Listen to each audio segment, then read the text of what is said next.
বন্ধুরা, কেমন আছো তোমরা? আশা করি তোমরা সকলেই খুব ভালো আছো আর আমরাও বেশ ভালো আছি। আজকে একটা সম্পূর্ণ অন্যরকম ব্লগ নিয়ে তোমাদের সামনে হাজির হয়েছি। আমরা তিনজনে শিয়ালদা স্টেশন থেকে একটা ট্যাক্সি করে চলে এসেছি সায়েন্স সিটিতে। আর আজকে আমি সায়েন্স সিটিতে কীভাবে এনজয় করলাম, কি দেখলাম, সেটাই আমি তোমাদের সাথে শেয়ার করব। সায়েন্স সিটিতে প্রথমে ঢুকেই নজরে পড়লো এই বড় কলটা। এই কলটা দেখে মনে হচ্ছে যেন এটা শূন্যে লাগানো রয়েছে বা শূন্যে ঝুলছে, আর জলটাই বা কোথা থেকে আসছে, তাই না? আসলে এই কলের মুখে একটা মোটা ট্রান্সপারেন্ট পাইপ লাগানো রয়েছে, আর সেই পাইপটার ওপরেই বেশ করে কলটা লাগানো আছে, আর ওখান দিয়েই জলটা ওপরে গিয়ে আবার নিচে পড়ছে। পুরোটাই টেকনোলজি আর কি। তারপরে চোখে পড়লো রোপওয়ে, তো আর কি দেরি না করে উঠে পড়লাম ঝটপট টিকিট কেটে রোপওয়েতে। এখানে পার হেড রোপওয়ে টিকিট মূল্য 60 টাকা, আর 3 বছরের ওপরে বাচ্চাদেরও টিকিট মূল্য দিতে হচ্ছে। রোপওয়ের মাধ্যমে ওপর থেকে পুরো সায়েন্স সিটি দেখতে অসাধারণ লাগছে। আর পুরো সায়েন্স সিটি যদি আমি পায়ে হেঁটে ঘুরতে নাও পারি, আমি কিন্তু ওপর থেকে পুরো সায়েন্স সিটি ঘুরে নিলাম, আর খুব মজা হচ্ছিল এটা দেখতে আমার। আসলে পুরো সায়েন্স সিটিটা 50 একর জমির ওপর তৈরি, আর এতখানি জায়গা একদিনে ঘুরে সমস্ত কিছু দেখে কমপ্লিট করা কারোর পক্ষেই সম্ভব নয়।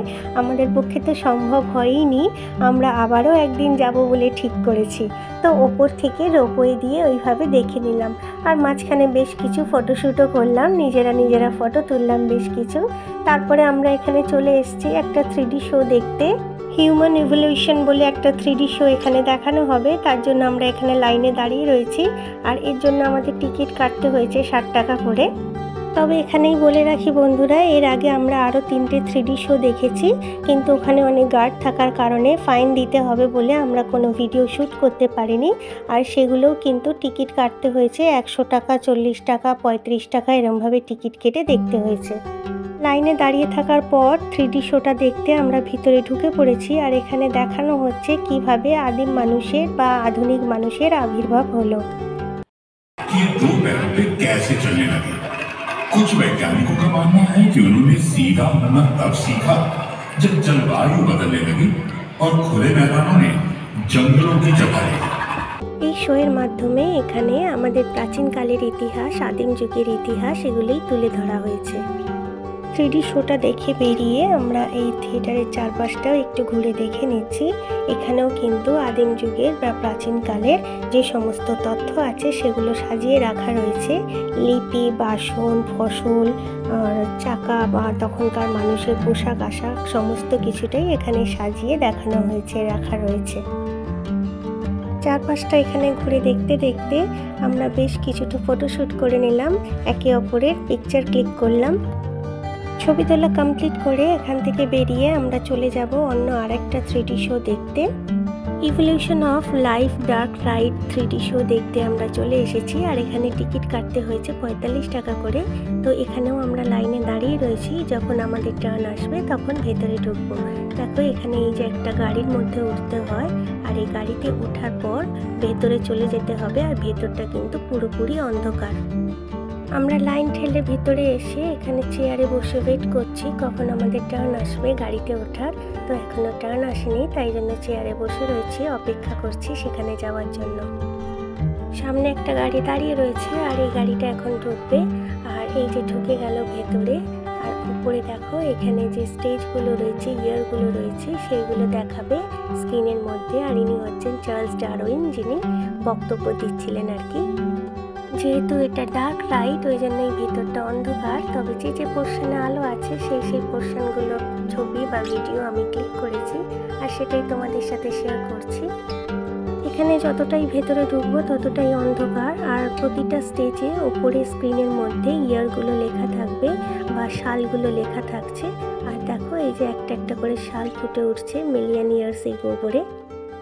এখন দেখানো হচ্ছে জলের তলদেশে প্রাণের আবির্ভাব, আর সেটা কিভাবে হয়েছিল, কোথায় হয়েছিল, সেটাই দেখানো হচ্ছে। একে একে বিভিন্ন ধাপ পার করে আসার পর এখন দেখানো হচ্ছে ডাইনোসর যুগ আর বিশালকায় প্রাণীদের আবির্ভাব, যখন বিভিন্ন রকম বড় বড় জন্তুদের আবির্ভাব ঘটেছিল আর বড় বড় সমস্ত ডাইনোসর ছিল, সেই সময়টাই দেখানো হচ্ছে। এই জায়গাটা চতুর্দিক থেকে বন্ধ করা বলে একদমই আলো বাতাস কিছুই ঢোকে না, তো সেই কারণে এখানে অনেক এসি লাগানো রয়েছে। আর এর ভেতরে ঢোকার পর কিন্তু আমাদের খুব ঠান্ডা লাগছিল, তবে খুব বেশি গরমকাল হলে তখন অসুবিধা হবে না, যেহেতু আমরা এই সময়টায় গেছিলাম যখন একটু ঠান্ডা একটু গরম, তো সেই জন্য আমাদের ভেতরে ঢোকার পর কিন্তু প্রচণ্ড ঠান্ডা লাগছিল, কারণ প্রত্যেক কটা এসি এখানে চালানো ছিল। আর একটু একটু রাস্তা যাওয়ার পরেই কিন্তু মাথার উপর একটা করে এসি রয়েছে। আর যখন এক একটা দরজা দিয়ে এক একটা স্টেজে ঢুকছি, তখন কিন্তু ওপরে যে স্ক্রিন লাগানো রয়েছে সেই স্ক্রিনের মধ্যে সালটা অ্যাপিয়ার হচ্ছে, মানে কোন সালের মধ্যে ঢুকছি আমরা বা কোন স্টেজে ঢুকছি সেই স্টেজের সালটা উপরে লেখা ফুটে উঠছে স্ক্রিনের উপরে। এখানে জন্তুগুলো নড়াচড়া দেখে আমার মেয়ে একটু ভয়ই পাচ্ছিল, তবে আমার মেয়ের থেকে আরও 2 বছরের ছোট, মানে 4 বছরের একটা বাচ্চা, তো খুবই ভয় পেয়েছিল আর কাঁদছিল, সমানে বলে যাচ্ছে আমার ভয় লাগছে, আমার ভয় লাগছে। এই দেখো ওপরে সামনে একটা স্ক্রিন রয়েছে, সেখানে আবার একটা শাল ফুটে উঠেছে, আর সামনে এই দরজা দিয়ে আবার আর একটা অন্য স্টেজে আমরা ঢুকে পড়ব। এই অংশটার ভিডিও তোলাতে বা ছবি তোলাতে কোনো বাধা নিষেধ ছিল না, ওই জন্য সকলেই ভিডিও তুলছিল, ছবি তুলছিল, আর আমি যতক্ষণ পেরেছি ততক্ষণ কিন্তু ভিডিও শ্যুট করতে পেরেছি। কিন্তু এর আগের যতগুলো স্টেজ আমি যতগুলো 3D শো দেখেছি সেগুলোতে তো আমি ভিডিও শ্যুট করতে পারিনি, তবে আদিম যুগে যে 3D শোটা শ্যুট করে তোমাদের সঙ্গে শেয়ার করলাম সেটা কিন্তু আমি লুকিয়ে লুকিয়ে শ্যুট করেছি। ওটা যদি ওরা দেখে ফেলতো তাহলে আমাকে ফাইন দিতে হতো। এই শোটা অতটা খাস নয়, বাচ্চাদের জন্য ঠিক আছে, বাট আমাদের বড়দের খুব একটা ভালো লাগছিল না। আর একদম বাচ্চারা যারা পড়াশোনা করছে ইতিহাস নিয়ে বা আদিম যুগের যারা পড়াশোনা করছে তাদের জন্য এই জিনিসটা ভালো লাগবে, ছোট বাচ্চাদের জন্য ভালো লাগবে।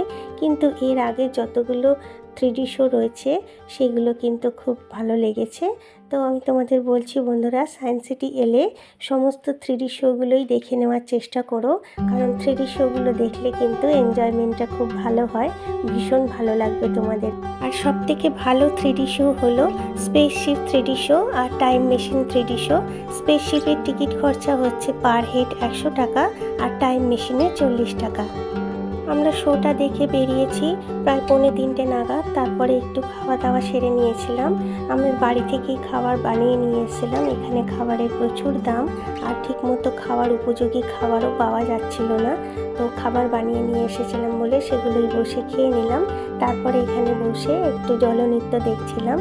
এখানে বন্দে মাতারাম গান চালানো হয়েছিল আর সেই গানের সঙ্গে ওয়াটার ডান্স হচ্ছিল। এটা সন্ধেবেলা দেখতে বেশি ভালো লাগে, তখন আলোটা পড়ে আর সেই লাইটিংয়ের সঙ্গে জলের সঙ্গে ডান্সটা হয়, তো সেই সময় দেখতে পারলে খুবই ভালো হতো। তবে আমাদের যেহেতু ট্রেন ধরতে হবে তাই আমরা এটা বিকেলবেলায় বসে দেখে নিলাম। আর এরপর এখান থেকে বেশ কিছু জায়গা ঘুরে নিয়ে একটু ছবি তুলে নিয়ে তারপর আমরা 4:45 নাগাদ এখান থেকে বেরিয়ে গেছি। এখানে ঘোরার আনন্দ ও সুন্দর মুহূর্তগুলো স্মৃতি করে নিয়ে আজকের মতো বিদায় নিচ্ছি, আবারও দেখা হবে।